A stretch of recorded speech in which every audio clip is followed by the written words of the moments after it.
Olá, meus irmãos, a paz de Jesus, o amor de Maria e o fogo do Espírito Santo. Estamos aqui para mais um ensinamento da Igreja Católica. Nós estamos aqui mais um ensinamento para permanecermos firmes na Igreja fundada por Jesus Cristo. Irmãos, esse lindo tema, nós vemos que vem uma evolução do conhecimento da Igreja Católica. Um tema vai ligando ao outro, um tema vai se costurando a autoridade da igreja. E hoje nós vemos, nesse sétimo ensinamento, nela subsiste a plenitude dos meios de salvação. Irmãos, esse tema vai trazer para nós algo surpreendente no final, que eu quero que vocês fiquem e comentem e partilhem, porque nós vemos que na Igreja Católica, como nós vemos nos sacramentos, ela subsiste com todos os ensinamentos, com toda a plenitude de salvação. Mas tem algo que nos vai ser revelado hoje. Nós vemos a expressão subsiste no Concílio Vaticano II, quis harmonizar duas afirmações doutrinais. Por um lado, a Igreja de Cristo, apesar das divisões entre os cristãos, continua existindo plenamente apenas a Igreja Católica. E por outro lado, que fora da estrutura visível encontra-se em diversos elementos de santificação e de verdade que, sendo uns dons próprios da Igreja de Cristo, impele a unidade católica. Irmãos, eu convido você a abrir no Evangelho de São Lucas, capítulo 10, no versículo 16. Lucas 10, capítulo 16. Nós vamos ver a autoridade mais uma vez dada por Jesus aos discípulos. Quem vos ouve, a mim ouve. Quem vos rejeita, a mim rejeita. Quem me rejeita, rejeita aquele que me enviou. Então, Jesus está falando aos discípulos que aquele que ouve, ouve a ele. Se hoje nós vamos na missa, na homilia, nós vemos o padre falando em persona Christi, porque nós ouvimos a ele. E se nós rejeitarmos o que ele coloca para nós, nós rejeitamos aquele que enviou. Aquele que enviou a Jesus, que é o Pai. E se nós acolhemos a sua autoridade, nós estamos acolhendo a voz do próprio Jesus, a voz do próprio Pai. Nós vamos aqui, irmãos, a plenitude dos meios de salvação. A Igreja Católica possui todos os elementos instituídos por cristãos para a salvação. O magistério autêntico da sucessão apostólica. Cristo confiou a Pedro e aos apóstolos a missão de ensinar com autoridade. Quem a vós ouve, a mim ouve. Esse magistério continua na Igreja por meio do Papa e os bispos em comunhão com ele. Nós vemos... vai falar dos sacramentos da Eucaristia, a unidade da verdade, a comunhão com o Papa, os elementos de santificação fora da Igreja. No Concílio Vaticano II, reconhece que existem elementos de santificação e verdade nas comunidades cristãs separadas, como a Bíblia, a oração e, em alguns casos, o batismo é válido.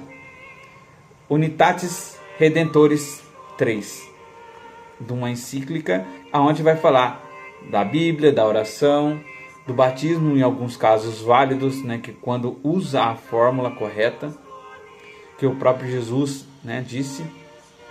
Contudo, a plenitude dos meios de salvação só se encontra na Igreja Católica. Isso significa que, embora Deus possa salvar pessoas fora dessa estrutura visível da Igreja, a vontade de Cristo é que todos sejam unidos numa única Igreja que Ele fundou. A necessidade de pertença à Igreja para a salvação. Fora da Igreja não há salvação. Em Ecclesias Nutia Salutis, o magistério reafirma a antiga doutrina. Esse ensinamento, porém, deve ser comprometido corretamente. A Igreja ensina que eles, sem culpa própria, desconhecem a Igreja, mas buscam sinceramente a Deus e seguem suas consciências. Podem lançar a salvação pela graça de Cristo. No entanto, reconhece que a Igreja Católica é a verdadeira Igreja e a recusa a entrar nela e nela permanecer não pode alcançar a salvação. Irmãos, eu quero trazer aqui para nós algumas palavras desse ensinamento para nós. Nela subsiste a plenitude da salvação por meio da igreja. Esta é uma daquelas palavras cuidadosamente escolhidas para descrever esta verdade nem sempre compreendida. Aceitada por nós, subsiste. Encontramos número 8 da Constituição Dogmática Lumen Gentium, um documento dos basileiros do Concílio Vaticano II, promulgado no dia 21 de novembro de 1964. Então aqui nós estamos falando da autoridade da igreja, como nós vimos ontem a autoridade papal. Nós vemos aqui: portanto, a afirmação de que a plenitude dos meios de salvação subsiste na Igreja Católica é uma expressão-chave na doutrina católica, que destaca a compreensão da Igreja como lugar onde os meios de graça divina são plenamente encontrados. Esta ideia é intrinsecamente ligada à visão católica da Igreja como corpo de Cristo, justamente uma riqueza dos meios para guiar os fiéis a essa jornada de salvação. A plenitude dos meios de salvação na Igreja Católica refere-se à convicção de todos os sacramentos da doutrina, nas práticas espirituais necessárias para a salvação. Esses presentes são oferecidos aos fiéis dentro de uma comunidade católica. Os sacramentos, incluindo o batismo, a Eucaristia e a confissão, são entendidos como os canais eficazes da graça divina que conduzem aos fiéis à salvação.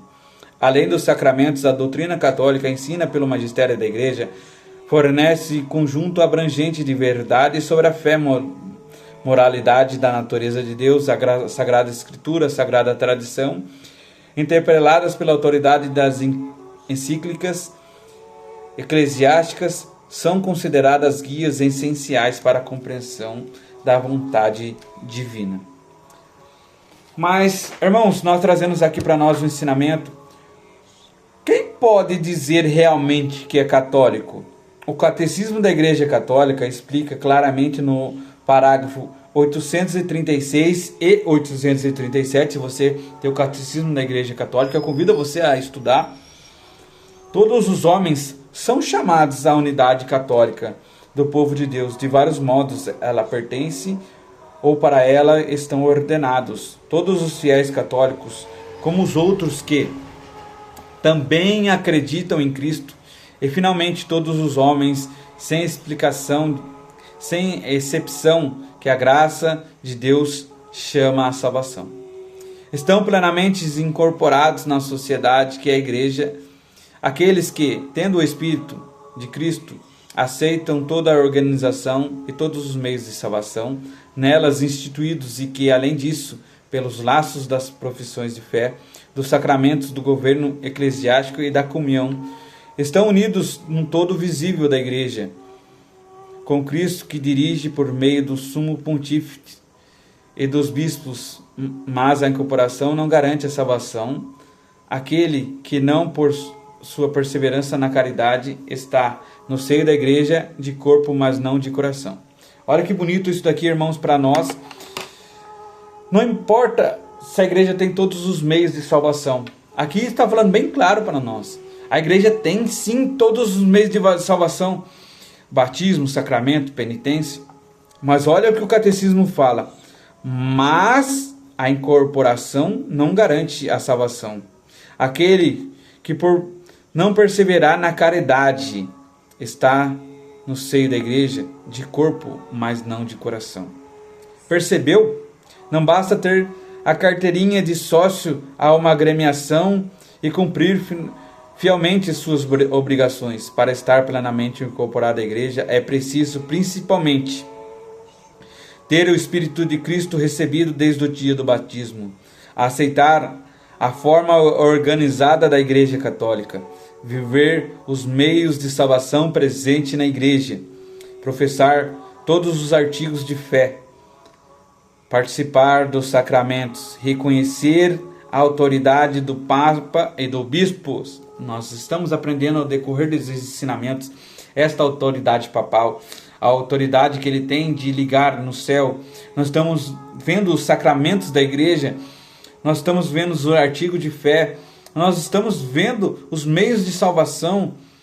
Aceitar de forma organizada a Igreja, ela sempre, desde o princípio, existia uma organização. Nós vemos em Atos dos Apóstolos, já teve um concílio de Jerusalém. Nós vemos o batismo no Espírito Santo, que o próprio Jesus falou, e de batizar em nome do Pai, do Filho e do Espírito Santo. E hoje nós vemos mergulhos em águas, mas sem o rito que foi colocado pelo próprio Jesus. A igreja reconhece a leitura, a oração, mas não reconhece esses sacramentos em algumas igrejas. Ainda não basta tudo isso, é garantir a salvação. É preciso sentir como a igreja, estar presente não somente de corpo, mas de coração. Um católico de verdade ama e defende a sua igreja de tantos ataques que nos dias de hoje. É difícil entender a conduta daqueles que assumem permanente atitude protestante dentro da igreja. São críticos ao Papa, ao Bispo, conferências episcopais, atacam a hierarquia como uma hora do cinismo sacarno. Ainda que possam ter razão de algumas afirmações, a verdade sem a caridade acaba tornando mais semelhantes aos fariseus do que os discípulos de Jesus Cristo. O coração do católico é manso e humilde, assim como o Sagrado Coração de Jesus. Irmãos, não vai importar, irmãos, se nós temos toda a plenitude, se nós não formos caridosos, não estarmos defendendo a nossa fé. Às vezes nós não defendemos porque não conhecemos, e aqui está o intuito desse estudo, para conhecermos a fundação da igreja, para que nós sejamos católicos, realmente católicos de verdade. Não queremos ser semelhantes, como fala aqui a leitura para nós, aos fariseus, mas sim aos discípulos de Jesus, que professaram a fé em Jesus Cristo. Que o coração do católico seja manso e humilde, assim como um Sagrado Coração de Jesus. Irmãos, dando finalização a este estudo, eu quero trazer aqui para nós. Os meios de salvação está sendo colocado para nós. O magistério, a Eucaristia, os 7 sacramentos, a sucessão apostólica é válida, a plenitude da revelação da verdade, a unidade sobre Pedro. Eu quero trazer mais uma vez aqui para nós uma frase de Santo Agostinho: ninguém ama aquilo que não conhece. Eu estou trazendo para você aqui um conhecimento sobre a Igreja Católica, para que você ame cada dia mais, que você busque cada dia mais a Igreja Católica. Conhecer, amar a Igreja, nesse fundamento, onde nós temos todos os sacramentos instituídos pela autoridade de Jesus, pela autoridade que foi dada aos discípulos, ao magistério da Igreja. Que você possa, nesses tempos dessa quaresma, ter esta convicção em seu coração, que nós estamos fazendo a vontade que Jesus teve, que nós ouvimos a palavra de Jesus Cristo, para que quando um sacerdote, uma autoridade da igreja fale, nós ouçamos a voz de Jesus, a voz do Pai. Que não rejeitemos a autoridade que foi lhes dada sobre todos os sacramentos, e façamos todas as caridades, tudo aquilo que a igreja nos ensina. Porque tem uma passagem muito conhecida dos irmãos que nós falamos, né? Preguei em teu nome, curamos em teu nome, mas no final ele vai dizer para nós: não te conheço. Irmãos, nós podemos fazer todos os meios de salvação, mas se não fizermos por amor, não fizermos aquilo que realmente Jesus nos chamou, ele vai falar para nós: não te conheço. Que palavra dura, pesada para nós. Nós termos todos esses meios de salvação na igreja e poder perder a salvação, porque não fazemos com caridade e não fazemos com amor. Que Deus abençoe você nessa meditação desta quaresma.